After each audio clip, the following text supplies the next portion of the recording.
Alam niyo naloka ako. May part 2 na. Tapos na. Ano na siya, ang mga 5 seconds na lang. Tapos na yung part 2. Nalobat pa naman ako. Biglang namatay yung cellphone ko. Ngayon, eto na binuksan ko, hindi na save. Hindi ko tuloy maalala kung ano yung mga pinagsasabi ko. Tsaka, tuloy na nga natin, ayun na yung kung bakit hindi sila napapagod, hindi sila tumitigil, gayong napakagastos gumawa niyang mga rally-rallies na yan. Dahil hindi ka pupuntahan ng tao, hindi ka susuportahan, lalo ng DDS ngayon, wala ng mga supporters, wala nang lalaban.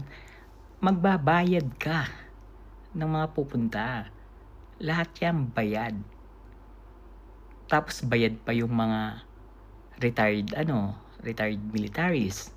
Depende sa sa rango nila. Kapag general, yan nasa 1,000,000 yan. Ilan sila? Ang dami nila. Bayad lahat yan. At hindi sila talaga tumitigil. Diba? Pangatlong kudita na yan. Pangatlong nila na pagpapabagsak kay PBBM, umpisa nung September 21, October 12, and November 16. Diba? Yun, tama yata. Tama.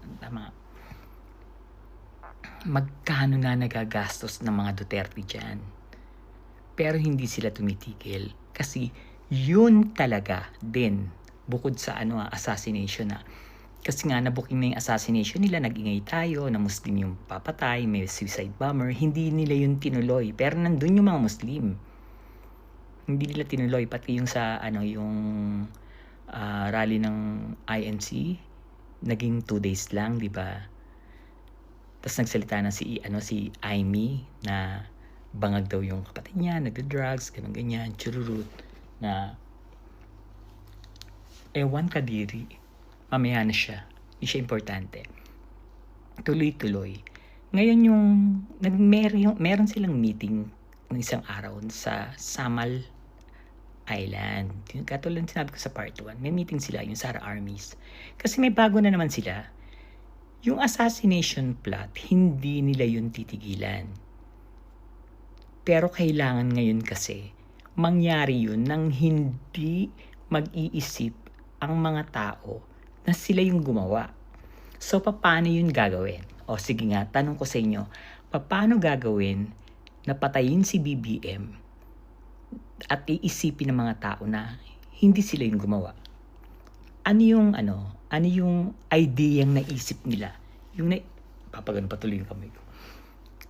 Kasi, sige, tanongin ko kayo ha, hindi ko muna sasabihin na ano yung naisip nilang idea na gawin para patayin si BBM nang hindi mag-iisip ang mga tao na sila, Sara ang gumawa, ang nagplano. Galing, di ba? Ayaw talaga nilang tigilan. Bukod pa dyan, kung hindi pa nila agad mapapatay si BBM, meron pa silang ilalabas. May 3 witness silang ilalabas for impeachment naman. Yung 2, parang nandito sa Pilipinas, yung isa sa January pa uuwi. Di ba ang impeachment ni Sara is February? Sasabayan nila kung hindi pa nila mapapatay ang presidente. Pero yung pinahuhula ko sa inyo, ano yung gagawin nilang klaseng taktika na patayin si BBM ng matatanggap ng mga tao, yung hindi magrereklamo yung mga tao. Kasi pagdating dyan sa yung sa mga suicide bombing na yan, lalabas sa mga tao talaga, di ba? Pero dito rin naman, lalabas din ng mga tao, pero mina-mind conditioning nila na pansinin niyo yung mga post ni De Leon, paulit-ulit. Ang gulo ng cellphone ko, nahilo.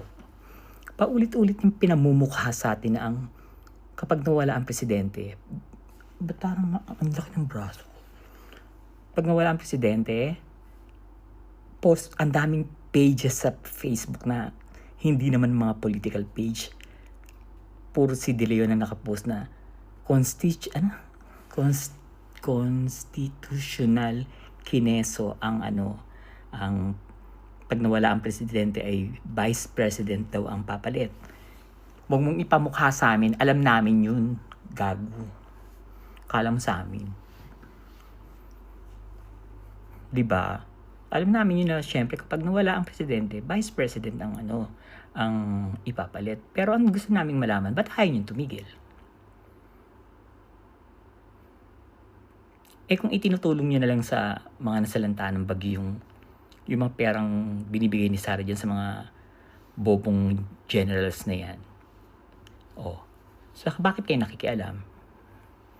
At gustong-gusto niyo mapababa si PBBM kasi yung umpisa niyan, yung timing dati niyan, hindi natin alam niyo ba na na 3 beses pinalitan yung doktor na titingin sa health ni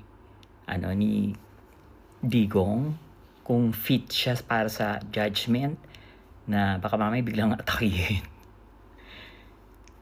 3 times pinalitan, inayawan ni Digong yung doktor. Ay, ayoko dyan sa doktor na yan.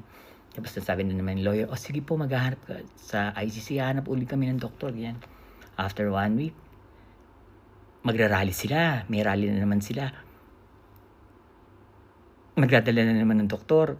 Pag hindi nagwagi sa rally, yung sa Forbes, hindi nagwagi, di ba?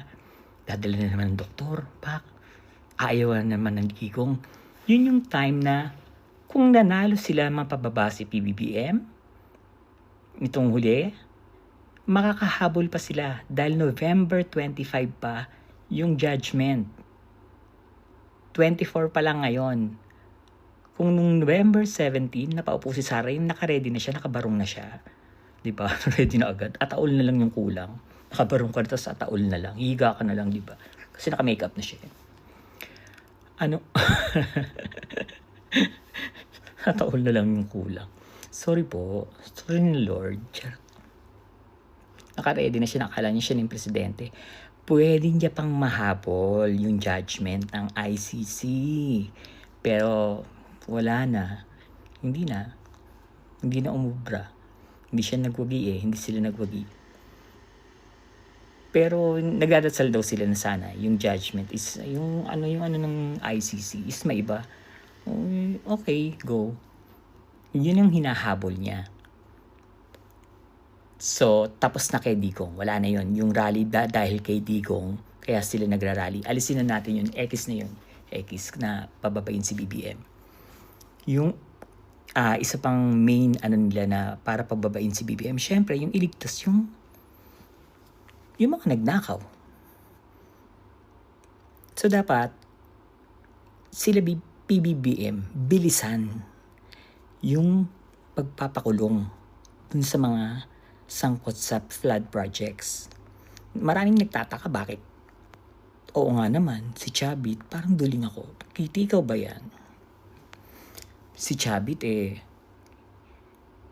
malalaman mong siya talaga yung isa sa promotor ng destabilization. Bakit nga naman hindi na imbestigahan agad, di ba? Syempre, best friend. At saka bakit si Magalong umeepal pa rin kahit tinanggal na? Hindi pa alam ng presidente yan?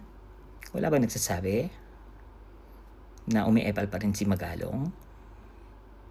Tapos bigla niyang prinomote si Ramon Ang. Si Cheese kasi tao ni Ramon Ang yan. Bakit nga naman hindi unahin si Chavit? Kasi BFF din siya ni Vince. Si Vince, si Chavit, at saka si Magalong, magbe-friendship yan. Magjojowa sila. Sino kaya doon ang pag-girl, no? Ang pangit naman ko si Chavit yung pag-girl. Ayun, magti 10 minutes na naman, baka mamaya hindi siya masave. Kaya hindi inuuna kaya yung sinasabi ko na na DDS ka ba or BBM ka?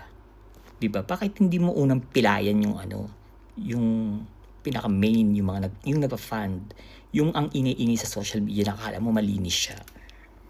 Diba? Yun dapat ng unang pilayan. Kaya ako rin, slight nagtataka, pero ewan ko kung ano yung drama nila dyan. Basta ang alam ko Ayun na, 10 minutes na, 3, 2,